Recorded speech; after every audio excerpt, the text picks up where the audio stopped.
And we are back. The final episode of Modern Horror show of all time. We're done. We're canceled. We've been canceled. Just like Jeopardy, we went down too. Modern Horror Auteurs Month comes to the Jeopardy close. get canceled? It's a reference. I don't remember. I'm blanking the guy's name now. I made a joke and I can't remember. Okay, the show did not get canceled. The show is still going. So we are as canceled as Jeopardy because we're still going to be going. Boom.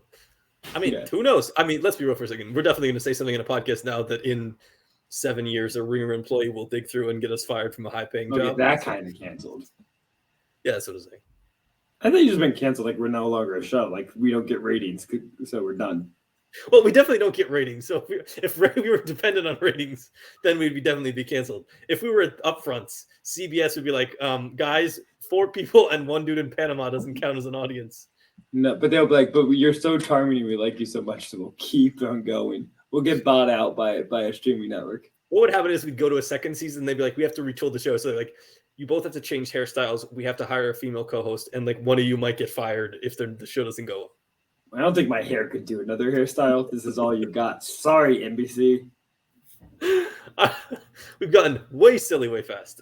We are here to talk about Midsommar, and particularly the director's cut, Ari Aster's preferred cut of Midsommar.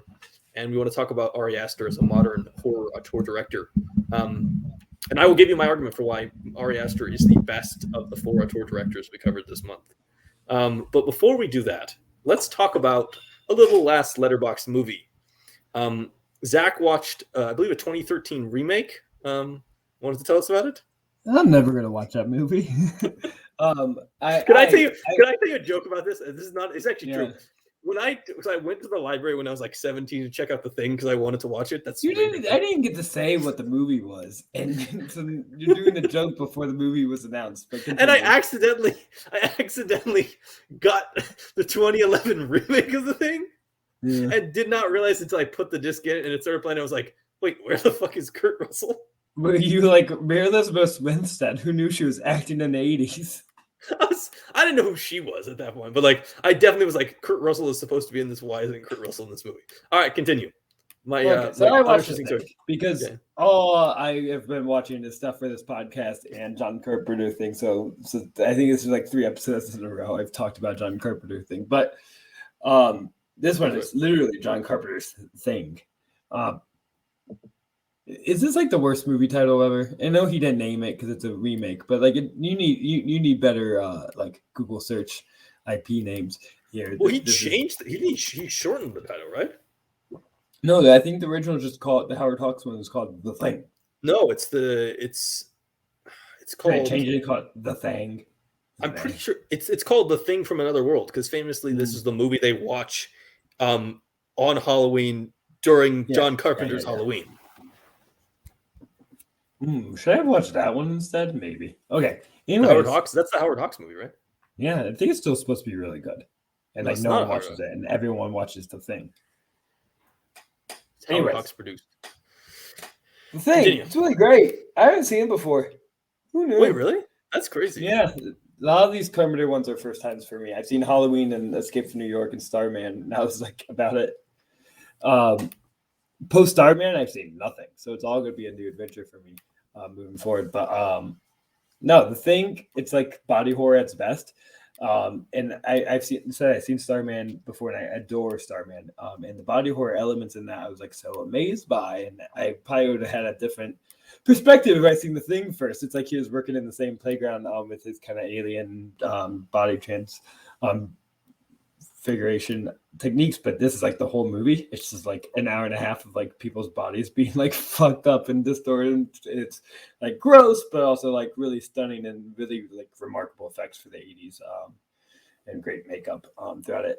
And I think there's a lot to carry the suspense and the horror of the film and carry the excitement, because the story is, somewhat thin. I think you get a lot of paranoia that I think is a classic movie thing that can always work is the like, who do you trust? Do you even trust yourself? And everybody's freaking out. And that's a great, not a trope, but a great element of thrillers that is really effective in this as well. My thought, and I texted you this earlier, is Kurt Russell, not good with the beard. And he's like fine, but like what defines the Russell family is the chin, and you can't hide that chin. He does. I honestly think it affected his performance. He's not as good as he is in like Escape from New York because his chin's not carrying the strength of the character. Yeah. This is so I have seen this before. This is one of the few Carpenters I came into it. I think I'd only seen 4 of the Carpenters before I started my watch as well. Escape, Big Trouble, Halloween, and The Thing. Yeah, this movie is awesome. I haven't gotten around to watching myself. It's next up for me, but it's so much fun. It's such a good film. Great, like small location, fun cast members, and like just a bunch of great character actors. And it's like, let's do weird shit in like a kind of locked down, closed in environment. Really good dog murder. Everyone loves that in movies. Dog murder. It's good dog murder in several John Carpenter films. You know, he also features dog murder in Canada. Might have an issue. That's possible. Just like great effects. The effects are awesome, especially for like the 1980s. They look so creepy and so weird, and I think work just incredibly effectively. The Thing, John Carpenter. Assume next week I'm going to be talking about Starman because it's all. This has been too much of a blank check ripoff as I just follow along with this thing. Zach, you need to spend slightly less of your time sleeping and slightly more time watching a movie that's not John Carpenter. We'll work on it. I honestly wish I didn't have to sleep and I can only watch movies so I can talk about other things on this podcast. Well, I will continue my turn of not talking about John Carpenter to leave that open for you. Last thing I watched is Doug Liman's Swingers, which I had never seen before, which seems weird considering like the movies I tend to like that I had taken so long to watch. Swingers.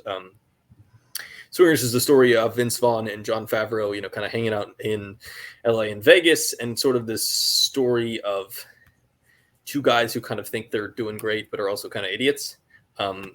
Truly terrible relationship movie. They're just very bad at hitting on women and on, you know, calling women or trying to talk to them in general. Zach, this is an important question to you. If you get a girl's number, how long before you can you call her? How soon can you call her after getting her number? I haven't gotten a girl's number in 10 years. So, wait, is it been 10 years? It's 10 years. What was your classic? Well, let's say single Zach. Zach on the prowl. What was the Zach on the prowl move? Oh, immediately like text jokes that I thought was really funny, pretty much for the next hour. And then blow it completely? And blow it completely. And then send very desperate text messages later, but never call. This is weird how Jon Favreau is basically you in this film, because Jon Favreau, after getting a number, proceeds to call the woman like 8 times in like a row, just like a complete creepo, and keeps just calling. I think I'm pretty charming in person, but once you take away the person and make me do it from a longer distance, everything will go chaotic. Yeah. I don't know. It's so easy in this digital age to like flirt with people. It's been so desensitized. We're just so good at it. This is your ground to talk about, not mine. Talk about your digital age dating for the next hour, and then let's call it Midsummer. Really good. Talk about your dating. People just don't. The problem is, I mean, it's like fundamentally the problem is people don't get numbers anymore unless there's no incentive to be like wait 3 days. Yeah. So nobody really does that anymore. But yeah, it's all online anyways, so it's already like you have each other's number. Yeah, it's like what's the purpose of wait 3 days anyways? I think it's a very outdated chauvinistic tactic where you think like if I make the woman wait, it shows that I don't care that much about her unless she doesn't actually have an advantage over me. Yeah. I'm pretty sure that's exactly what I do. It's like, well, if I call her right away, then it makes it look like I'm eager. And if I'm eager, it means like I have to actually like pay for stuff. But if I pretend that I don't care about her for 3 days, then maybe she'll be like, feel really lucky I called her and be nice to me. So guys still haven't called Sarah. I've been waiting for 11 years. I thought that was the right way. I think you have all the power in the relationship. I think you have more than enough power at this point. Guys I think that the important thing to learn from Swingers is that, one, this is a kind of fun era of like 90s independent cinema, and 2, guys are fucking weird. The fact that women put up with this is kind of shocking. Weird or horrible? Well, horrible and weird. Both. We're deeply weird. Like, waiting 3 days is weird. The reason behind it is horrible. Just the action of being like, well, if I got this girl's number, I liked her, we had a good conversation, but I have to wait 5 days to call her again. Yeah. Guys are fucking weird. Honestly, I feel like women should get reparations for having to deal with us for the last 200 years. You know why we're all fuck asses? Because we're taking advice from other fuck ass guys. No, exactly. This is Men the just problem. need more female friends to guide them, and that's why I turned out a lovely human being. This is actually probably a good point here, which is that guys go, we all get together and our combined stupidness makes us even stupider. All like, well, I've heard it's 2 days, and then some other guys like, well, I heard it's 3, and then we all end up like not calling for 7 days because we're just complete morons and psychopaths. Guys, speaking of another movie where guys are not doing great, let's talk about Midsommar. That's a really good transition. I'm really proud of you. I feel like we just gained a viewer from like, look, guess what podcast is? Great segues. Yeah, Midsommar. Let's do a little plot summary of Midsommar. I will start because this is it's I think fresher in my mind than it is yours. Sure. Okay, so Danny and Christian are a couple at a U.S. university, I believe is what they say. Her sister and her parents have just died. The sister is bipolar and basically carbon monoxide poisoned herself and her parents. Very sudden and tragic, like opening sequence, semi-opening. And really sequence. sets a tone for like how on edge you have to be for the rest of this movie. Yeah. Christian and his buddies want to go to Sweden to go to some kind of weird midsummer celebration. His buddies are They're all anthropology majors. That is correct. So and then she's a psych major. So I should connect to her because I have a psych. But they're going there invited by their Swedish friends so they can, one of them at least can do his thesis on the ceremony. Yes. They're cultural anthropology students. The Swedish friend is named Pelle. Christian is the boyfriend. And then we have Josh, the smart friend, and Mark, the moron. Sure. Just how What does that guy do? Is he an anthropology student, or is he just like? I'm pretty sure that Mark has studied in date raping and potentially drugging people because he seems like I have no idea why a complete he's part of the friend group, and I have a lot of questions about that. I mean, he's basically shitbagged the person. Like it's very clear from like the beginning, just the way he talks about everybody else. There's even a very confusing scene that I will say as a guy, the scene where he talks about how they can go to Sweden and get Swedish girls pregnant. I was like, wait, why is getting them pregnant the appealing part of the story? Why would you want to go the grossest way to talk about it? I mean, I guess, but I was like, what do you want to play child support? Like, this is like the dumbest, like, just lads' holiday is like, let's go make sure we get tied to women and have to pay child support for the rest of our lives. I don't think he had any intention of paying child support. That's why you do it in Sweden, and then he gets away, and they can't find him. I think Sweden would hunt him down. Sweden actually is a place they can hunt him down. So they go to Sweden. They invite Danny, the girlfriend, because basically Christian is a pussy, and he didn't tell his girlfriend that word. He's a loser. He's a coward who didn't tell his girlfriend that he wanted to go to Sweden, and then gets caught in a lie and has to do a pathetic attempt to like invite her, but hope she won't come. Which he had all intentions to break up with her before he found out the family. Oh, I think he literally, the day that she calls him saying, "My parents are dead," if he doesn't get that call, he calls her and goes, "We're done." Yeah. Or at least when he says he's going to Sweden, he's breaking up with her. Their relationship is not good, and we're not. That's not hid from the audience at all in any respects. They are because you're introduced to him complaining about her being so needy and kind of complain, and then you get the vice versa of her worrying about being so needy and complaining that the dynamic is not strong at all. And in a lot of ways, this movie is about the need for support systems. And that being part of a romantic relationship, so you're brought that right away on how he is not the right person because he has no ability to be a support system for her. Yeah. So they go to Sweden. They go to the commune. They do like mushrooms. They do like anastupsa, which is where elders commit suicide. They are involved in another like drowning-based ritual. There's a name for that, or that's the name for the movie. The suicide, or is that like a common name? It's actually a thing. It's actually a thing in Sweden. It's a name for precipices where ritual senocide took place during Nordic prehistoric times, which is the killing. Should we adopt this here? Our country would probably be better. We have one political party who already wanted to kill all the old people early on in COVID. So like, I'm not sure if I want to align myself with the pro let the old people die party. No, this is by choice though. Yeah, but this is the same political party that said that the old people should want to die to keep our I'm economy saying running. my version of it is that they can choose to sacrifice themselves for the good of all, but we can't force them. They can choose to jump off a cliff and have their head smashed into a rock, and then. I'm not gonna lie. I did not expect Zach to argue for the rituals of Midsommar to be brought back to the United States, but I'm gonna say this is a bad idea. Okay. Also, 72 seems a little early, if we're being honest. That means all my grandparents. That means all my grandparents. That means all my But grandparents. if you feel like you accomplished everything in life and you're ready to go, you should be allowed to go. If you think you're good. Zach, this really just feels like you want to jump off a cliff right now. Some days, but I haven't accomplished everything. But at some point, when I feel like I went to every film festival I wanted to, it might be time to jump off a cliff. All right. Well, we'll in 15 years we'll clip this and we'll ask Theo what he thinks of his father's later life plan. So this is at the same time Christian and Josh start fighting about both writing their thesis on the same thing. Another couple from England that was also there has supposedly left.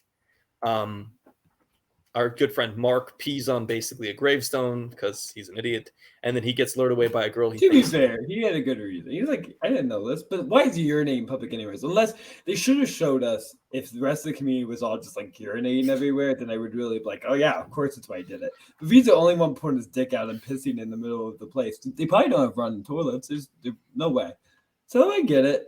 They should have had a sign, or they should have been told at this point. Yeah, but Mark is also the person to think that every girl in that community wants to bone him. So, like, he sort of deserves his... every grave is meant for urine. He gets lured away. He gets killed. Josh sneaks back and tries to take some pictures of some secret, like, commune documents he's not supposed to. He's attacked by somebody wearing a skin mask of Mark. So then we've now lost 4 characters. Why are they wearing his skin? I never really understand. That's just for like I believe it's just for like the messing with him. So he assumes it's there. Danny gets involved in a dancing contest, maypole dance, and ends up the crown the May Queen, which is not just a thing that relates to. They do drugs before that. Is that what she drinks? Yep, it's a hallucinogenic drink. That's why she's all like messed up. By the way, Ari Aster is brilliant at showing like disorientation and how much hallucinogens do you think Ari Aster does on a daily basis? He seemed to, half about grief and half about hallucinogens. He seemed to understand them quite well. So she becomes the May Queen. Christian gets drugged and gets involved in like a weird sex ritual to impregnate this young female member, which is pretty weird. He runs out of that. Danny figures out it's happening. He finds Josh's leg in a flower bed. He finds Simon's body. Simon's one of the It's really helpful for your flowers. Simon's body gets turned into a cut up like a blood eagle in the barn, which is a famous method of torture in Viking communities, where it involves, I believe, pulling your ribs and your spine out through the back. His lungs were still moving. Is that from like just taking an air, or like he was alive? I don't believe he was alive. No, but his lungs were still going up and down somehow. There's air being pushed into him. I don't know how. Yeah, I don't either. So Danny becomes the May Queen. They tell her that to purge the community of its evil, they have to sacrifice 9 people. The first 4 sacrifices are outsiders lured to them by, which in this case are the 2 European people and then Josh and Mark. And then 4 commune members, which they, 2 have already jumped off a cliff, 2 are selected at this moment. And then the final one, May Queen Danny must choose either Christian or local villager. She chooses Christian. Christian gets stuffed into a brown bear's body and they get put into a temple. It's the way I want to go, in the middle of a dead bear. Yeah. And this is finally where we get to see all of these people, and they light it on fire. And you focus a lot on Danny's face, and she's kind of sad. And then at some point, she smiles, and we cut to black. And it's great. It's really moving. It's a lovely moment. I really think about the beauty of humanity in that moment. I'm honestly not lying. That's how I feel about the scene. I think it's really beautiful. But it's a movie that is weirdly messed up, but also weirdly like brilliant, and doesn't. I am not as It's on the cult disgusted. side. I'm not as disgusted as I would have been with, I think, a lesser talented director. Speaking of director, let's talk about Ari Aster. Ari Aster came out in 2018 with Hereditary, which I saw on opening day and loved. And then he came back the year later with Midsommar, which I really liked. But on rewatch of the director's cut, absolutely loved. The director's cut makes this movie better, which I think it adds. So the only major addition is there are a couple of arguments between Danny and Christian. And then there is one scene where there's this like ritual that's like about drowning at the river with some young girl that gets added into the film. Oh, okay. I thought I don't recognize this. That's the one big addition.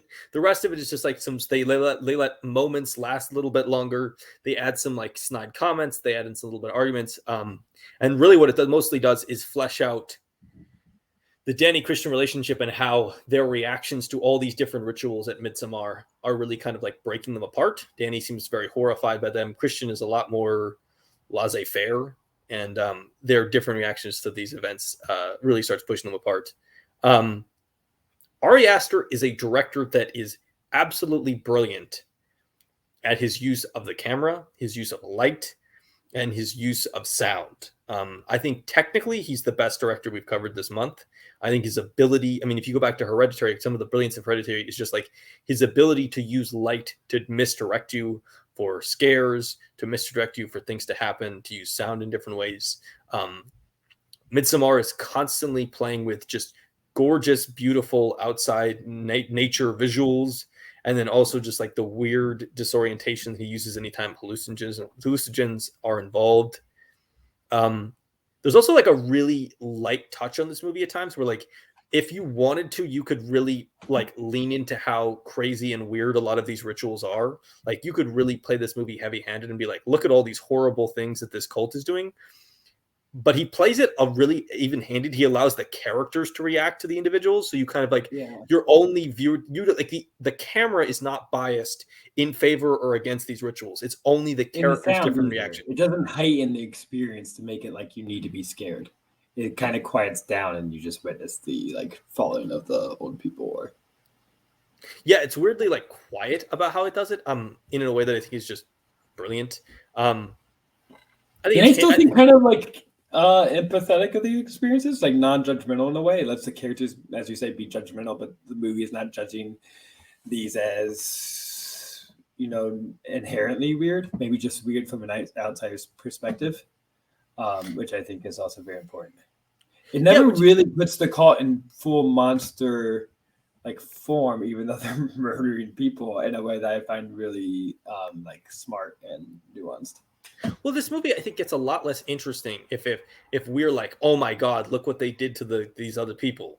Like, I think it makes the ending not work if they do that. Yeah, and it also means like the point of the ending is almost that like you don't really know what Danny's thinking. Is she truly understanding what's going on? Is she completely out of it? Assumptions. Well, no, that's what I'm saying. Is like what makes the ending brilliant is because the movie hasn't been judgmental. You're allowed to interpret the ending in whatever way you want, and there are several interpretations that I think are all equally valid. Is Danny happy because she's finally gotten control back in the relationship where she was kind of manipulated? Is Danny happy because he was kind of shitty to her and she got him back? Or is Danny just kind of like weirdly out of it and kind of not really understanding completely what's going on, besides the fact that she likes fire? So do you want to talk about this now? Because you didn't even mention my take on this. Oh, okay. I did not mention your take. Yeah, let's talk about this now. Why not? Let's do it. Okay, so my take on the ending from the first time, and even more so maybe because I was still kind of focused on trying to like prove my own thought. Yeah. Was that I already mentioned that this movie is a lot about support systems, and after losing her family, never being able to like really deal with that grief in a way that was supported, but to overcome it as, you know, how do you move forward from it? So I think that ending really functions as two ways. Of one, she's finding her support system within this cult. Like they are giving her this welcoming of her emotions, and this is exhibited through the shared sounds. Like this is a cult of empathy. They are shouting with people when they're feeling pain. They're crying with her when she's overcoming pain. There's just such this acceptance of the experiences that other people are going through. So she's finally finding that connection with other people that she always wanted with Jack Raynor's character that was never able to be there.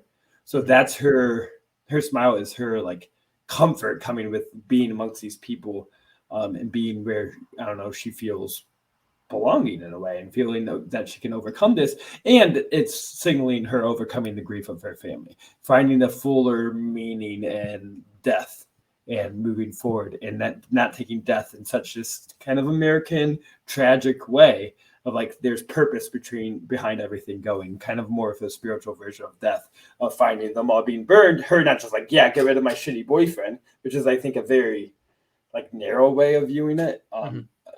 But like this death and this burning has, you know, meaning as much as the loss of her parents has meaning.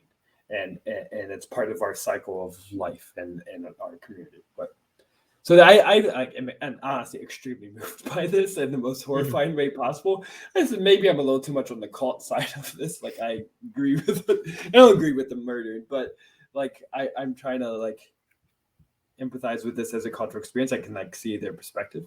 But that's the point of the movie, is that if you walk out of this movie, that's what she's going through. If you walk out of go ahead. Find her path with this group, if you walk out of this movie going, man, that cult was awful, like you sort of missed. I don't think she leaves either, because I think that I think that's a good interpretation of it, just saying like that she's kind of regained a framework of support around her. And I think in some ways the reason she's not really sad about Christian leaving is that Christian was I think she constantly wanted him to be part of that support structure, and he just never was.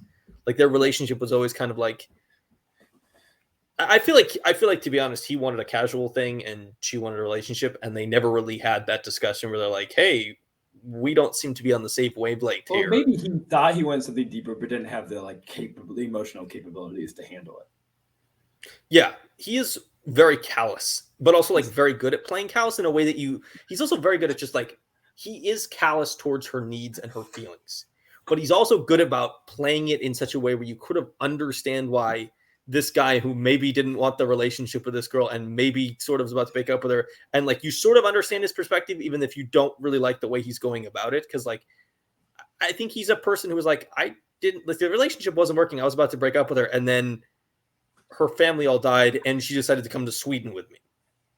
You know, you can understand from his perspective why this was maybe not the world he particularly wanted to be living in, which is why when he gets to the Swedish commune, he's weirdly like, he's really like not super connected to her. He spends a lot of his time, you know, looking at other people, kind of like he's very much half out of the relationship already. Yeah. What I find really smart about, especially I think the extended cut, is how much focus there is on his like fake nice guy things that like he definitely feels like he's always doing the right thing. He's like, I'm being a nice guy. I'm like giving her a gift now or listening to her, but there's always a lack of sincerity. It's always out of necessity. Like he feels like this is the way you have to act, rather than him inherently acting that way, which I think a lot of that's within the performance, because that's not stuff that is spoken out, but within the performance, within the direction, you see that lack of sincerity in all his actions that he's going through people. So on paper, if you look at him doing some of these actions or being there, it seems like he's there for her and it seems like he's doing the right thing. But the tonality and the feeling of him being like forced to do this and act this way because society expects you to do this takes away all like sincerity, makes him the asshole that he really is. Yeah, he's not aware. He's fully unaware of the asshole he is because society's telling him he's doing the right thing. Yeah, he feels like he saw a TV show and he saw like, this is what the boyfriend does in these scenarios, and he sort of just like copied that. Like he doesn't have any ability to understand like beyond like the most basic actions. It's like, oh, she's sad, so I give her a hug, or she's crying. He's a good person for not breaking up with her after her parents died. She's like, no, that's the good thing to do, and therefore I'm a good person. Yeah, it's a very like misguided sense of like what of morality, where he's like, well, I'm just being a really good person, but it's like, dude, you like lied to her.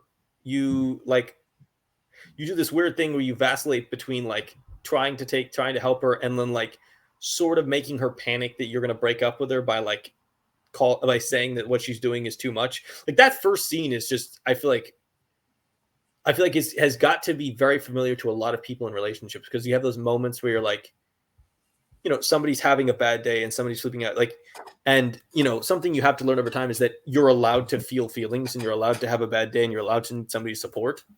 And if the other person is like making you think you're crazy by asking for like help or support in your relationship, then like, that's not a good relationship. Like that first thing is such emblematic of just like just like generic terrible relationship. Like the fact that he's going like acting like she's being such a bother when she just like needs some help in that moment. And like, he turns the entire scenario. Like she starts off like concerned and frustrated that he's not telling her the truth. And then he acts like she's being like way over the top and being like hysterical to the point where he literally flips the entire, he's totally gaslighting. He flips the entire like power dynamic to where at the end of it, she's basically apologizing and begging him to stay and almost crying about the idea that she's gone overboard.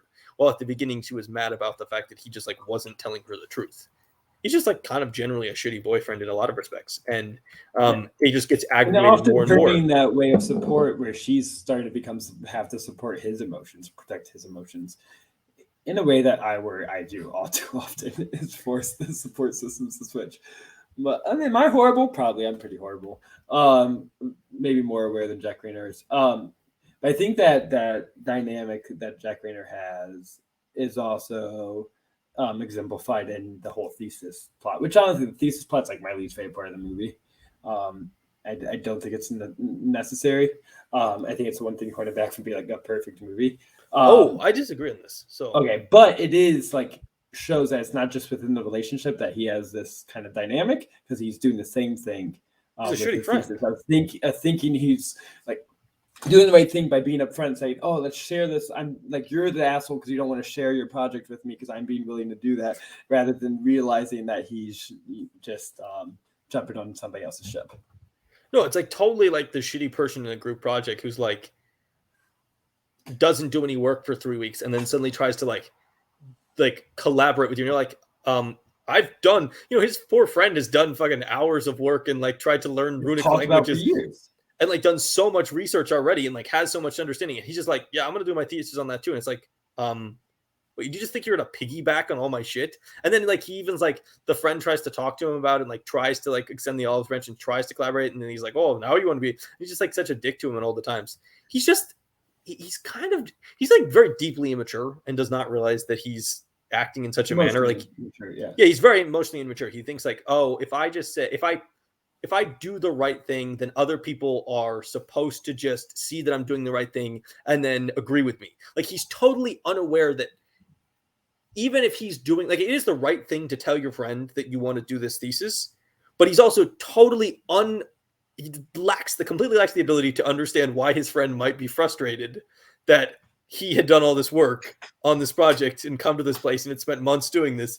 And then he had decided to just like jump on the bandwagon at the last moment. I actually do think the thesis thing is interesting because I think it helps to elaborate what's going on at the commune and what everyone is doing. And I think a lot of the questions with what's his name?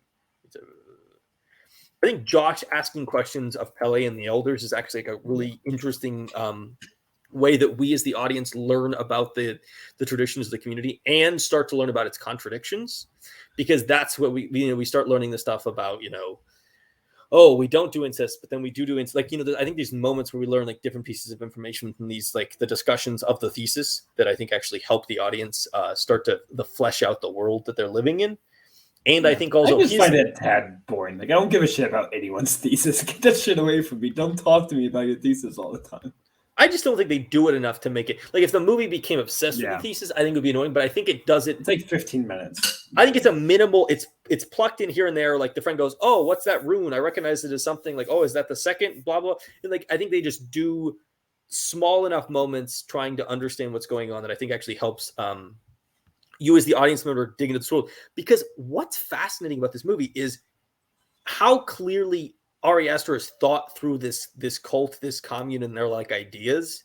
Like he's clearly like, sometimes you watch movies and they have they have a cult or something, and it's like, you didn't really actually do the research. You didn't actually do the thought process. You didn't think through all like the different dimensions of what these people would believe in and how they would do stuff, so that you're like, it feels really like ramshackle. But Ari Aster's clearly thought through like everything about this cult, to the point where like they have all these different scenes that allows him to demonstrate, look at all these different things. Oh, we're talking about all the ages of life as all these different seasons. We're talking about how we create these seers, how we build this book, mating rituals, who approves of mating rituals, like all these different things going on. And I think it builds a really fully formed world. And I think because they spent so much time focusing on like what everything's going on and their ideology and their ideas and the way they live their lives, and a lot of it is really beautiful and really wonderful and actually kind of really, really spiritual. It really helps you not be judgmental, because you're so interested in learning more about the cult that you never get past the stage of you're so curious that you never get past the stage of curiosity to get to disgust. You're just stuck in curiosity the entire time because you just want to keep learning more and more and more. A movie that was less filled with detail and less filled with vibrance would be a movie you get to, oh my God, what the fuck are they throwing a girl in the river for? Or like, you'd get to the disgust, you'd get to like the real like problems you'd have the movie. But this movie just allows you to just it's almost like it's like research. It's like you just get to learn more. It's almost like going to like a really extended lecture, but also in the midst of a completely fascinating and scintillating horror movie. Yeah. Does it also kind of like damn that sense of curiosity? Like it's a little bit like you need to mind your own business and not pillage other people's cultures and other people's experiences. And that's almost why even the guy from The Good Place, I can't think of his name, why he even, gets William murdered. Jackson Harper. And his sin was being too curious, was being too much and really wanted to do a good thesis. wanting to do a good thesis, but is that an act of pillaging? Is that an act of taking a part of someone else's culture? Is it not our experiences is it like appropriation in a way? Is it our experiences to spread and to use to our own gain? It is also weird how the movie makes you understand why these people would have been sacrificed by the cult. Like, if you just think about these people, the British couple were not really understand. Like, they don't really like explanation, but like they're also just kind of ancillary to the story. But like they're there so they can have 4 murders, right? But Will Poulter kind of walks all over these people, kind of treats everything in their culture like shit. Constantly is making fun of it, constantly saying insulting. So that with a minute they get rid of him, you don't really feel sympathetic. Because you've set this character up to be like, he's just kind of a dick. He's a dick to everyone. He's the classic American tourist, in that he goes to another person's culture and he just trods all over it with his big feet. And he just like, I'm gonna step on this and I'll pee on this thing. And like he does complete He makes no like, sense why he's like anyone likes him wants to be by him. Except maybe like every now and then something he says is like truly funny because he tries so hard to constantly be funny. I will say, my one defense of having this character, and I do like this character more than last time. I think you need him in the movie. Irritating, less broad, but his drug trip to me is just like so funny. Oh my God, when he's like, what was the line? Let's all lie down. It feels so good down, to lie down with me. It feels so good to lie down.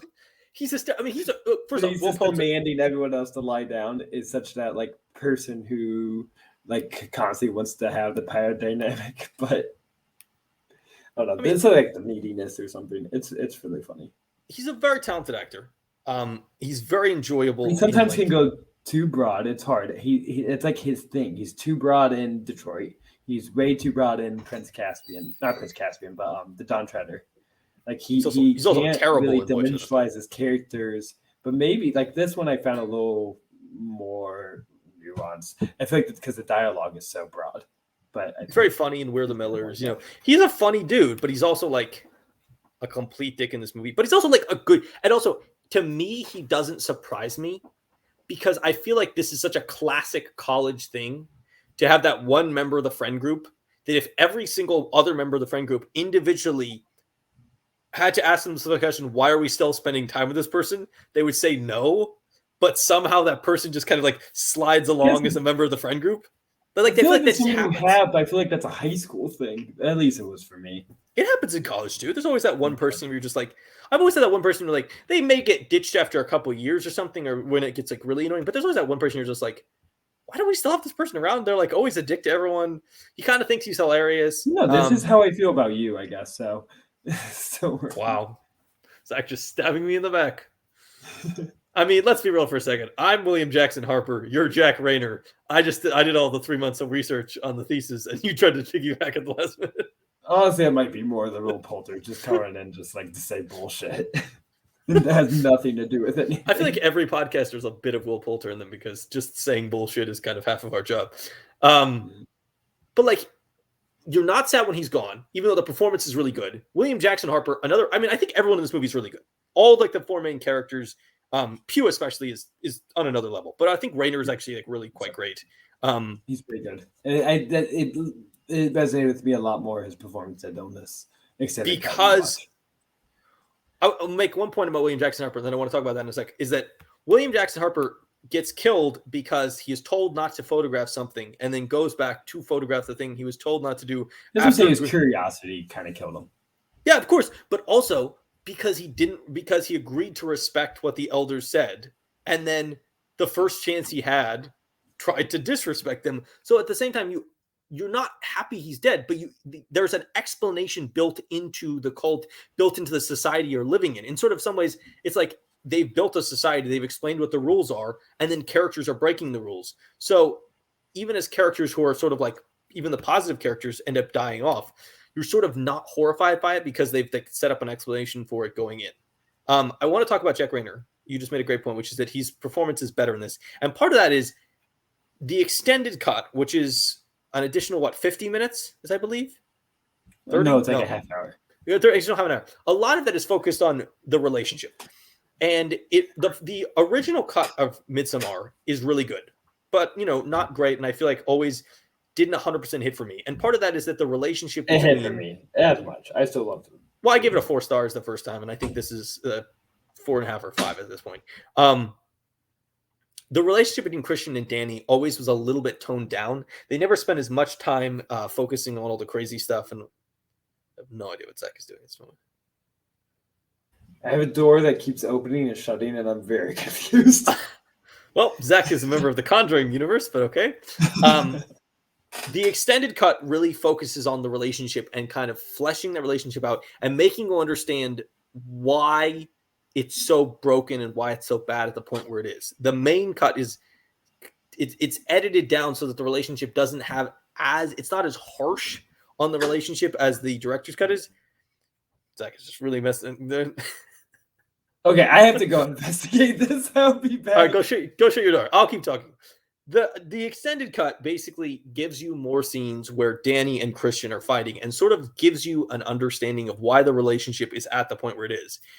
Even in the original cut, that at the beginning of the film that this is a relationship that's sort of on the rocks. Danny uses some fancy psychology term that I don't remember specifically about, like being stuck in stuck in a limbo. They're like almost at the stage where they just need to they've reached that point in the relationship, where people talk about the dead point of a relationship where you're still together. You're not necessarily fighting all the time, but there's not really anything holding you together. You might as well break up because it's clear that it's not progressing onto the next step. It's not really going to go forward, but there's not going to be anything for a future.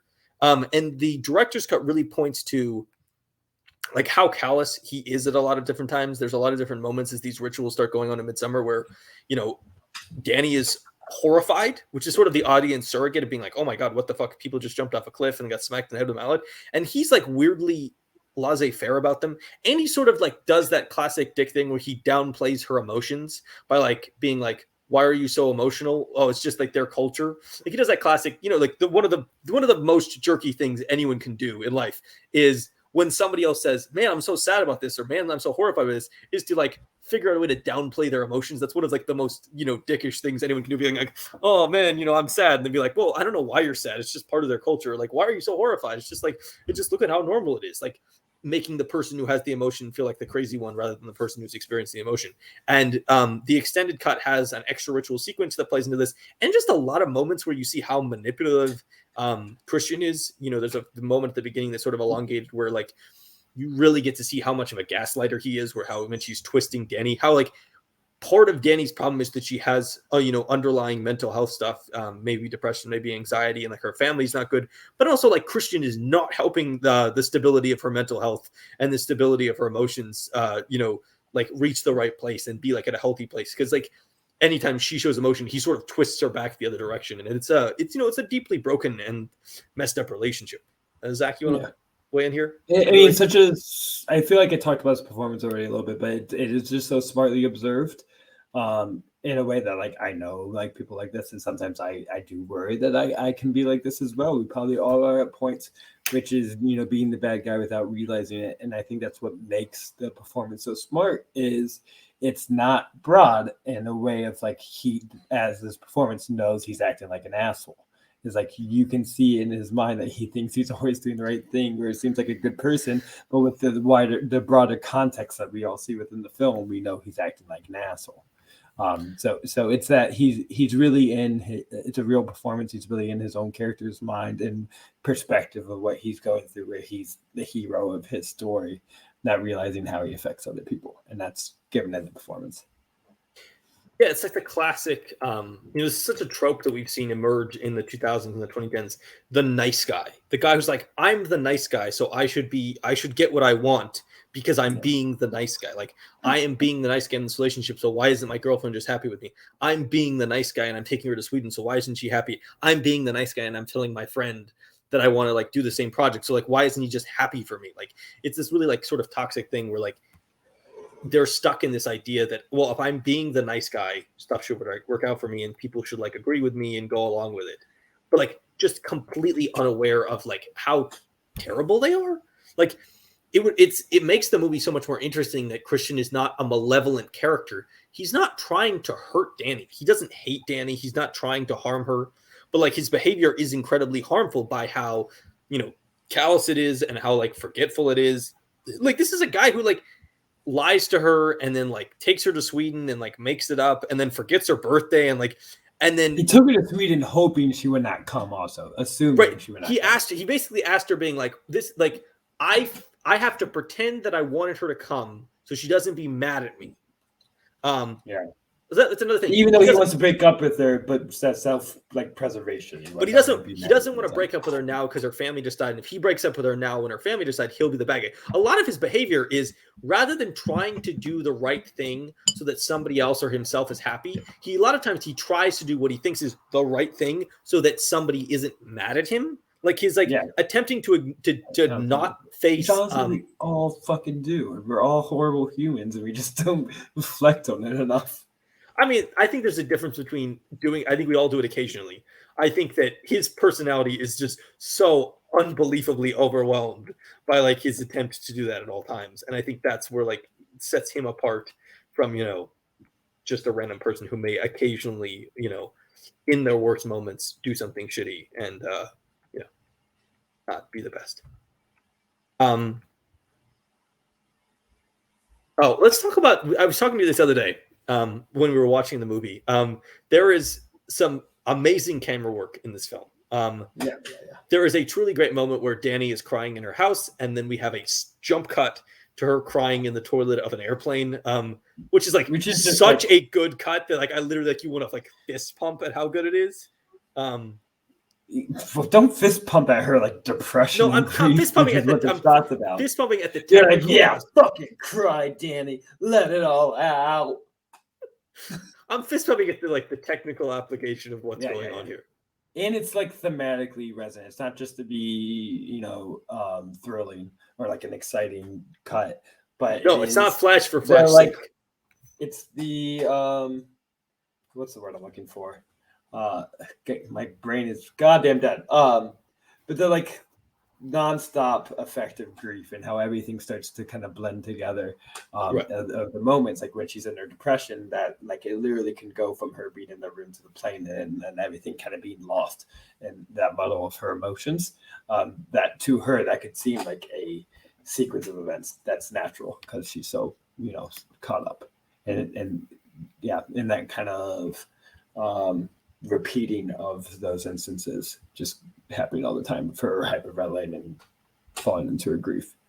She has it several times. Like there's the movie really takes the time to really kind of address the constant impacts of mental health. So like the depression and anxiety she's feeling is not something that she feels in one moment and then disappears, but it's also not something that's constant. It goes in and out. So she has these moments where she's fine, where she's, you know, doing like baking with the women in the village and she seems happy. But then she has moments where like one small detail triggers her and suddenly she's having an anxiety attack or she's like deeply depressed and down. And like, it really has like a really nuanced look at mental health in a way that I feel like is very very accurate. Because if you've ever been sad or you've ever been like experiencing bad stuff in your life, it's not constant. You have like, depression is not constant. It's not like, oh, I feel terrible every single moment or I'm sad every single moment. You go in and out.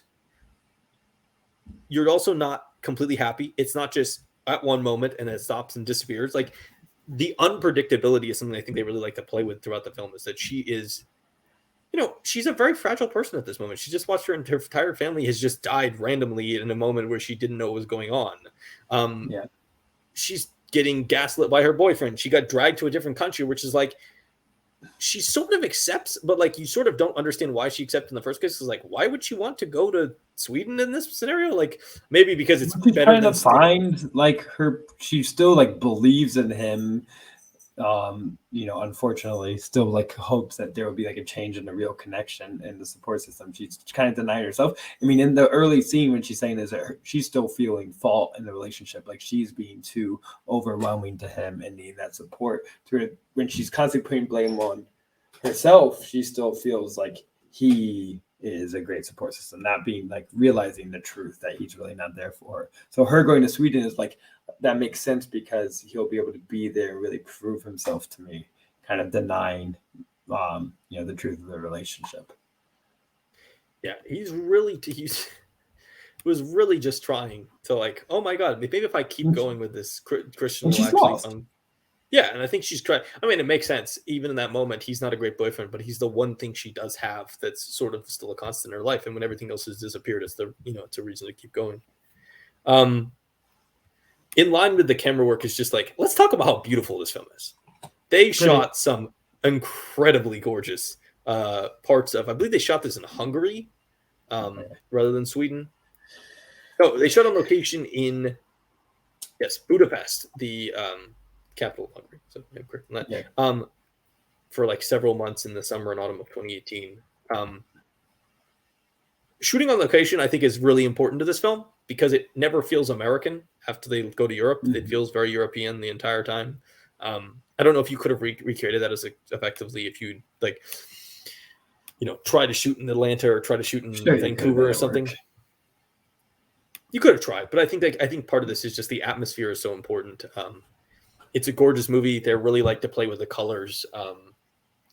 Which again is like he definitely like finds fun in making those kind of daytime horror movies, like something that's so aesthetically beautiful, despite the horrible acts that are happening in front of you. Which is honestly really, it's really fun.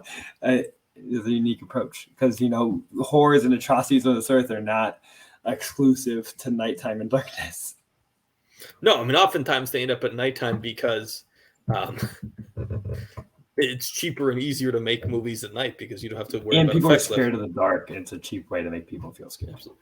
But I think that's another part of this movie that like really makes you question how horrible it is that this is just this beautiful commune out in this like wonderful wilderness. They've got all these beautiful trees and the grass. They feel like a utopia. Like it does a place of peace and connection, community. Which it really does. I mean, I think that's part of it. It's like until they start doing the actions, the sacrifices and stuff, it just seemed like this perfect little utopia. They're all like sitting down to have meals together. Everyone seems happy. Everyone seems joyful. Like something that sets this movie about from other cult movies is in a tradition like other cult movies. There's usually like there are dissidents. There are characters that are not happy with the way that the cult is being run. There's like inner politics fighting back, and there's like different areas of the cult trying to regain control. This cult is like just completely in harmony with each other. Like they're doing these sacrifices, which you can view as horrible, but this is not a cult that has a leader that's trying to like rip off all its members. This is not like the classic cult where it's like the cult leaders making rich off people. No one's getting a call of spiritual ideals.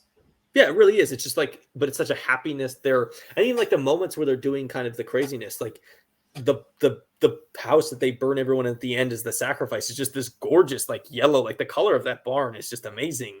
Even the cliffs where the people are jumping off of is just this like, just beautiful, like color palettes of like the human bodies. And even like the blood against the sandiness of the cliffs and everything is just, it's just gorgeous images. It's kind of amazing how the sunlight, like there's always like the right amount of like glare going in to make things feel heavily in a way. Like it makes it adds a spirituality to these sacrifices because of the glare that we so often relate to God. Yeah, and it's actually like the really beautiful white clothing, the traditional clothing that they're wearing. There's like really vibrant colors and everything. They just create an environment where if you as the viewer didn't realize that they were doing like human sacrifices and people were jumping off cliffs when they got to 72, you as an audience would want to go to this place and like visit and go to this commune and hang out with these people, because it does seem like pretty amazing and pretty incredible. And there's a lot of attention to the detail. There's a lot of like long tracking shots as the camera moves in different ways to capture like the roof or the ceiling of the buildings you're in, or capture the artwork and illustrations. Just smart camera work to really make you feel like you've been all over this community. Yes, I think he clearly spent a lot of time building this place, scouting this place, and he wants to show it off because it is a gorgeous environment, and it does like the detail, like even just all the paintings of all the different like stories and like all the weird things we learn about, and they keep coming back. Like we see the story about the love potion and like putting the pubes in somebody's food. Yeah, that's and one of the best back later. It comes back later in the. It's so good, but it comes back. Of a different story. Is that the one where they like talk and then they track along all the illustrations to tell the story? It's an amazing shot. Yeah, and like the love potion of that, and then it comes back later. Yeah, it's not just a story from like 200 years ago they don't follow anymore. It's literally something that is told as a fable in the story in these people's world, and then comes back as an actual action. Like that's like the attention to detail. Like you as a viewer are expected to watch that thing happen, say, "Wow, that was beautiful," but also remember that so when it comes back, it makes sense. Yeah, just a wonderful film. And I definitely think that if anyone has not watched the director's cut and has watched the original, I do think the director's cut is clearly Oscar's vision and clearly a better movie. Like if you didn't like Midsommar, I don't think the director's cut is going to make you like Midsommar anymore. Like if you didn't like it the first time, you're not going to like it. This is not a director. This is not Kingdom of Heaven where the director's cut fixes like fundamental problems that prevent you from liking the original. If you like the original, you're just going to like it even more in the director's cut because it's an even better version. It just adds more depth. It's richer, but yeah, it doesn't change anything that needs to be changed. Anything else you want to say about Midsummer, Zach? Well, we haven't talked about Florence Pugh. We just yes. Yeah, well, I was going to end with her. Obviously, she's the Okay, so yeah, let's do that. And I do want I hinted that I have a really specific nitpick that I want to discuss. Oh, let's do the nitpick first. Let's do the nitpick first, and let's do Pugh. Okay, so this is a ceremony that happens every 90 years, right? 90. Is that what they said? I don't remember exactly. I think it's 90 years. Now, some of the parts of it, like the jumping off the cliff suicide, is something that's routine in the community. They say that happens more often. That's not. Yes, the Midsummer, every 90 years. So yeah, the suicides are not connected to the Midsummer event and all the sacrifices they make. It just happened in congruity this time because they had to make sacrifices anyways. Yes, it's a part of Midsummer only because it's always a part of this time of the year. Yes. And it does help them make their count, their murder count. They do need those 2 suicides to be part of that. Because the specific, but all the other traditions, I assume, the maypole dancing, the barn burning, the announcing of who's going to be the suicides are all something done every 90 years. Yes, this is like way too well constructed and planned out and organized to be something that none of these people were alive for and have ever done before. Like they've had to been rehearsing this for fucking months, right? Because they know all their lines. They like know where they need to be. They know their spots. They've never done this. None of them were alive. Like it is not going to be this clean. This is a ceremony done 90 years ago, and there has to be a lot messier, a lot of things. It seems like they do this every year. I will counterpoint you and say, I think that this is an incredibly isolated community.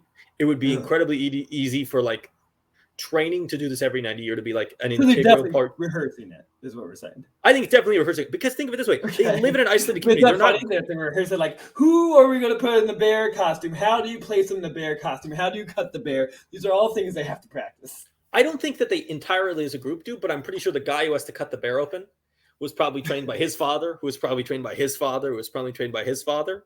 And I'm sure all the different like rehearsals. I'm sure that With the out footage where it's like all the rehearsals.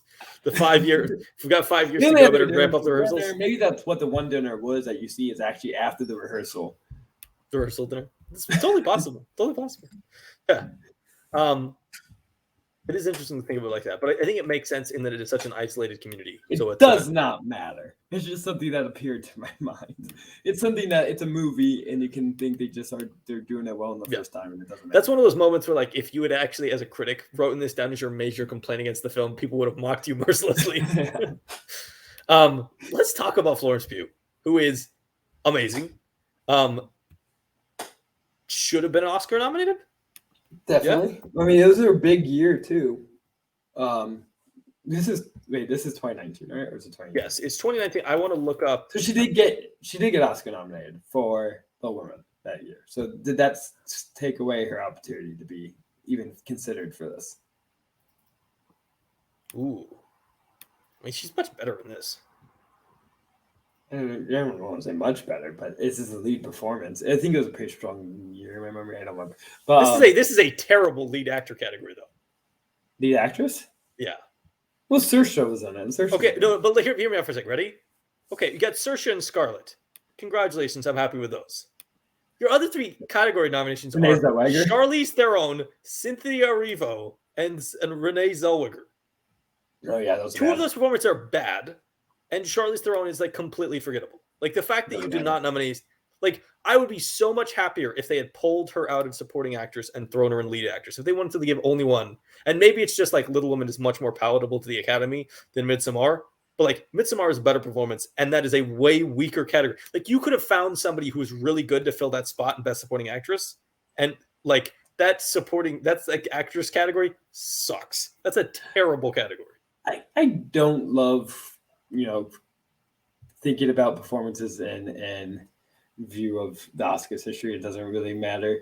But this is like an all-time performance. It's like it's top tier. It's as I was saying, like Jack Raynor would say the same adjectives. It's very nuanced, very observed. I mean, she has a very smart idea of how to handle grief. And as you were kind of discussing, that it's not like this continual thing, the in and out and the surprise of it. I think she captured that kind of trying to like fake her way through normality. It's very evident in her performance of trying to like act polite and act like everything is normal. I'm trying to like hold back the pain that she was really feeling at all times. It is, I think, very strongly performed. And so, yes, I mean, I think this is going when you look back and like how this not get nominated because it's just going to be one of those, like, especially for horror movies, like top tier performances. Yeah, and weirdly, Ari Aster has another performance in his previous movie where kind of everybody, I think, will have the same thing, which is like, why didn't we nominate? I don't like that performance, so. Okay, but you're very much on the outside looking. I don't like that movie as much, but partly because of that, because it's like too hysterical. I don't love Felicity, or not Felicity Huffman. I fucking mess up them because they look alike. They do all the time. Toni Collette. I don't love her as an actress. I find her, what I was saying about like Will Poulter, is like too broad sometimes. Here's the thing. You can also like, I'm not as mad about the Toni Collette one. Like now I didn't even realize this until we were talking about this earlier. But like the fact that she did get nominated and that category is such crap as it is, like that's just a bad category. Like you nominated people from Judy and Harriet. Like my God, those movies like have no noticeable footprint. Yeah, but she's also like not good in that movie. Like that is one of the weirder, like she's an Oscar lock. It's a nothing movie. It does not exist 1 year later. I mean, Harriet. I've seen Harriet. Harriet is terrible. It's the stupidest movie. It's one of the stupidest movies I've seen. Like, terrible. It's terrible. It's terrible. I think Judy's worse. No, Judy's more fun. I think Judy's more capable. It's more of a capable movie. Harriet is stupid. It's like Harriet Tubman sings and does it's like mystical Harriet Tubman. It's like part of the mythology of her in a way. It's like a real thing. Like not that she had those, but part of her like. Yeah, but like the movie to me feels almost insulting to like the history of her by making her she's kind of goofy. But back to Midsommar. Yes, Pugh is incredible. Her ability to show emotion is kind of crazy. Her ability to show fatigue or like any kind of effect on her body is, I think, particularly impressive. Like the May dancing scene where you watch her get more and more out of breath and she kind of keeps herself up is really impressive. The her emotional roller coaster that her face delivers in the final 1 minute shot. I think it's one of those like that's like if you'd wanted to nominate her for the award, you slap that moments of going from crying to like smiling. You slap out on the thing when you have no context. Well, like it's just a moment of just like clearly great acting. Do they show Jack Raynor burning in the bear suit and then cut to her? You can't see him at that point. Can't see him at that point. But also, like I think her ability to show emotion at all times is like really impressive. Like the moments where she just fully breaks down. It's not just she has this ability to understand that, like, you know, sometimes you watch movies and you're like, somebody is crying, but their entire body isn't crying. Like when you actually like are like losing it and that sad, like your entire body is crying with it. And her just like ability to put like her entire body into her ability to play anxiety is, I think, really impressive. Her ability to just play any of the emotions. It feels full bodied. It feels completely like she's feeling it. Not like she's putting, like sometimes you watch movies and you're like, that person is putting on an emotion because I don't believe that they're actually experiencing it. You never for 1 second believe that Florence Pugh is not experiencing anxiety or depression or sadness or fear. It's between crying because you're sad and having a panic attack. Yeah, she looks like she looks like she's having a full-on panic attack. What your reality is, and just all the different moments where like she has those, like she breaks down or she gets like triggered by weird things, or like even the moments where like her parents walk through the middle of the scene at the end where she's like picking and she's just very confused at the May Queen. Like the fact that the hallucinogens, like it's sort of funny with the guys because when they're hallucinating, they're just like seeing weird stuff in their past that doesn't make sense. So they're seeing stuff that doesn't make a lot of sense. Like, oh, why is the ground doing this? But like, she's somebody who's actually just experienced like severe trauma and grief, who is then taking hallucinogens and messing with her own sense of reality. Like that has to be really traumatizing again, because it's not only like, it's not just like, oh, I'm seeing a donkey wearing a tuxedo or something that's like goofy. Like she's actually seeing like dead people that she's just lost and is traumatized by in real life. It's kind of like, you know, the direction's really smart and trusting of her performance in those moments, because it doesn't cut to showing these ghosts. Like it shows her hand going into the ground as like trying to make that hallucination seem real. But as far as her hallucinating about her trauma and her parents and the death, he holds back and doesn't feel need to show this as like ghosts or something else, because it trusts that the performance can deliver what she's going through, which it does. It's just really, really impressive. Florence Pugh is I mean, we already talked about her this year. We talked about how she's the best part of Black Widow, and she absolutely kills in that movie. And I want to see, like, let her run the Avengers team going forward. She can be the new Captain America for all I care. Like, let her do anything she wants. Yeah, she's just really talented. And this is one of these movies where just like, holy crap. Also, I don't think there's another actress who could do this. Like, even among the young actresses who are kind of, there's a lot of young actresses, you know, mid-20s to early 30s who are very talented right now. I struggle to find any of the rest of them who I think could play this role. I don't think Saoirse Ronan could play this role. I believe in Saoirse, and you don't believe who can? I don't think Saoirse Ronan can play this role. I don't think it works with her. I think she could. Yeah, I think you're the ridiculous Saoirse Ronan sip. So. She's our best actress working today, so yeah, she can do it. No, she's not. Zach, please do not insult the French people or the American people. What French people? I was going to say Isabelle Huppert is probably one of the best actresses. Oh, chill the fuck out. she's unbelievable. Best movie made in the past 100 years. Oh man! All right. Final thoughts on Midsommar. Nah, it's a great movie. It's a great time. I want to visit. If you have a cult that's similar, that isn't built in really negative ideas and built in this like sense of community and love, I am looking for applicants to recruit me.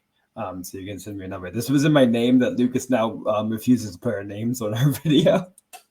Oh, it's not my fault. They changed the settings and yeah, it's okay. But no, it's like it I think what makes, because I'm not a horror fan, what makes it strong is because it really finds a sense of grace and beauty in its ideas while simultaneously being horrifying and tragic. There you go. I don't think any movie can do that as smart as Midsommar is able to do, to be equally just traumatizing, but really have a sense of beauty to it. Yeah. And purpose. Look, I put your name on screen. You happy now? Thank you. Yeah. Yes, I would say Midsommar is a second film by a truly amazing director who's probably one of the most famous talented directors, young directors working today, who have like yet to make 5 movies. I think Aster is unbelievably talented, and I can't wait to see what he does next. Yeah, and then Pugh as well. I'm so excited to see like her continue to work. I want to see I want to see that 40-year career of just her continuing to produce incredible and amazing films. I think she's just. I'm like confidence about this world existing in 40 years. Good for you. I'm trying, man. I'm trying. Yeah, Midsommar, great film. Watch the director's cut if you like the movie, because the director's cut is incredibly worth the extra time you spend with it. Thank you, everyone, for listening to this wonderful, wonderful episode. If you are on YouTube, like, comment, and subscribe. If you are listening on any of our audio platforms, Spotify, Apple Podcasts, any of the others, there's like 9 or 7 others that I won't name specifically. If you find that you want to listen on listen on a specific platform that does not have our podcast, you send an email to the email in the description for our podcast. I'm happily attempt to see if I can get it up there and make your listening habits easier. If you don't listen to a podcast on Spotify or Apple Podcasts, what are you doing with your life? Maybe people there are people who I'm sure don't like Apple's business practices or Spotify's business practices. And the other ones would also have horrible business practices if they were big enough to do so. Probably true, but I'm just offering in case there is anyone who wants to listen in a more obscure place. I'll see what I can do. Next week we are coming back. We are starting October, and in honor of The Last Duel, which is coming out in October, we are going to do 5 weeks on the movies of Mr. Matt Damon. Like your greatest dream ever come true. I do love Matt Damon. We're starting off with, a late 90s classic, The Rainmaker, and we're kind of doing the Matt Damon run in the late 90s, which is sort of kind of an all-time great 5-movie run for any actor. It's going to be pretty hard to find anyone else. Captures a lot about him. Yes, and also places him in many different types of movies in a way that I think oftentimes actors will have a great 5-movie run, but it'll be 5 movies that are very similar. And this is really giving us a chance to dig into Matt Damon in 5 movies that are a little bit different. Join us for The Rainmaker next week. Thank you, Zach. Thank you, audience. Peace out. Have a wonderful evening. Goodbye. I love you.